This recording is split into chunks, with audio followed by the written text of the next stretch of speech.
Just kidding. I had my third eye open the whole time. I'm Clive Parkinson, composition consultant. And I often like to say that writing a personal statement can be fun, because the edgy thrill of lying to people makes me feel alive. As you may know, if you want to get into college, you don't just have to have more money than God. You also have to sign up for the common application and write 650 words where you really beg for it. Admissions readers insist that the most crucial elements of a successful statement are authenticity and a clear personal voice, which is why more and more students are turning to professional guidance to help them find one. After 7 years of trying to help Chinese students understand what US admissions officers want from them, I've made this series of videos to clarify the objectives of personal writing, the admissions process, and of university more generally. In these videos, we're going to write an entire personal statement together, analyse what we've done to amplify the personal voice, and go over loads of examples showing how you can improve yours.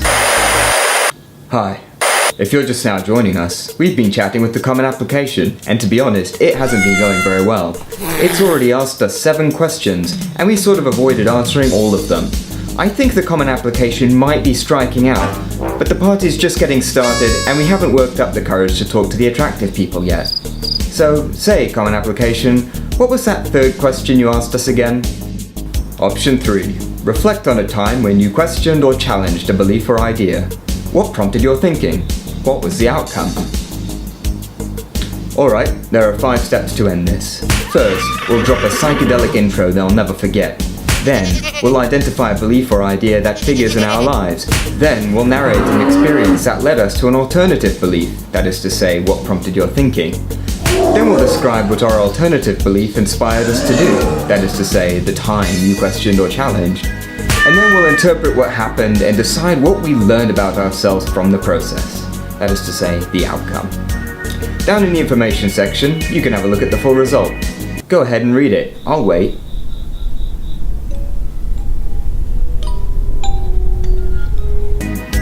In this video, we're going to talk about the introduction. Part 1, the introduction. Doors locked, windows barred, lights off, jackets on, heater set to 10 degrees. Just the 3 of us hunched over the table, tongues lapping at gruel on iron plates. Slowly, my mother cautioned, that's 1 week's helpings. And it was in that moment, tongue extended and half submerged in the briny slop, that I decided to launch a career as a street racer. Brilliant. We've set a scene that cries for explanation. We've hosed down the reader with a slurry of imagery and dialogue.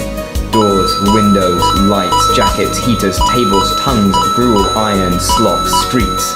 There's nothing abstract and there's no interpretation. The reader has no choice but to picture it. Their mind has got nowhere else to run. Stylistically, we've deployed a tone that might be considered poetic if you're into poetry. It's brutal, it's cold, it's honest. We've got some parallel sentence fragments at the beginning just to show that we're not afraid to break the rules when our artistic vision demands it. At the end, with that conclusion about street racing, we introduced a totally unnecessary mystery, just to give the next paragraph something to do.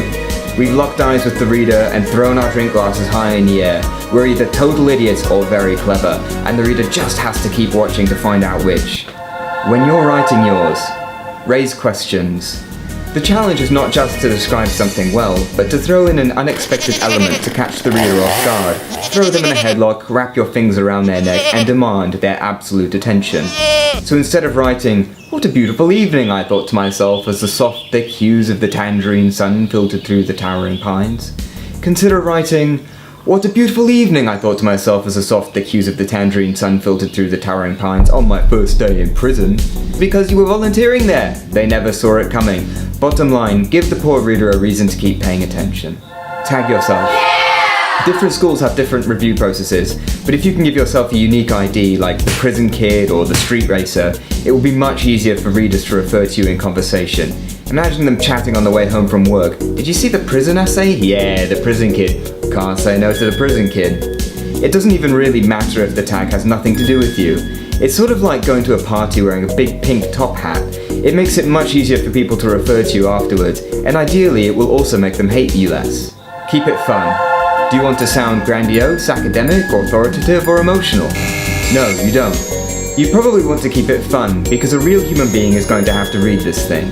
This is your first meeting with a school community member, someone who might live in the same apartment block as you sometime soon. They're not just trying to work out how clever you are, they're also trying to decide how much it would suck to be stuck in the lift with you in the chemistry building. People are usually repelled by people who ask them to feel something unpleasant the first time they meet. Imagine you're at a party and someone comes up and introduces herself with something like, "Hey, I'm Amanda, my dog just took its own life." Or imagine if someone opens a conversation with a really serious issue, like, "Those polar ice caps, man, final days are upon us." I'm Pete, by the way. Just like in any relationship, you have to earn the right for people to pretend to care about the things you're saying. Start your relationships with gifts, not burdens. Imagine instead someone approaches you and says, "Hey, I just saw someone spit on a baby." You would actually want to know more details. What we're after here is pure admissions clickbait, and as long as you can follow it up with good content, fair game. I should mention that some schools say they like to hear about how you have succeeded despite hardship, but I don't think you should take that as a cue to look for the hardship story in your life.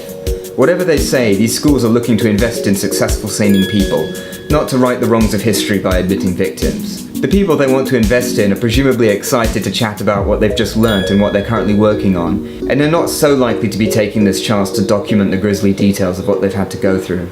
If you really have pushed through something awful, you can write about it in the additional comments section, but remember that looking for sympathy is the wrong way to approach this process, if not any process. No matter how much these schools are concerned with fairness, you're probably not going to suffer your way in. Keep it short.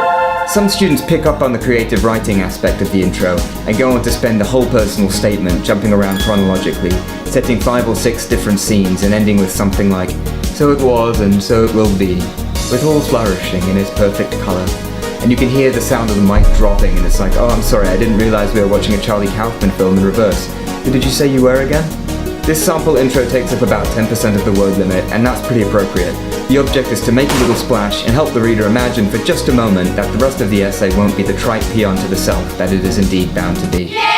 Alright, mission accomplished. Disclaimer, you could probably do none of the things I recommend and still come up with a personal essay that someone will like. There's always more than one way to skin a cat, so put down that carrot peeler, let the kitten go, and just start writing something that excites you. There's no single right way to do this, and if there were, they would have just told us. My advice is only intended to guide you in a direction that I think is more likely to be fruitful. If you want to see where this train goes, click subscribe. And if you hate trains,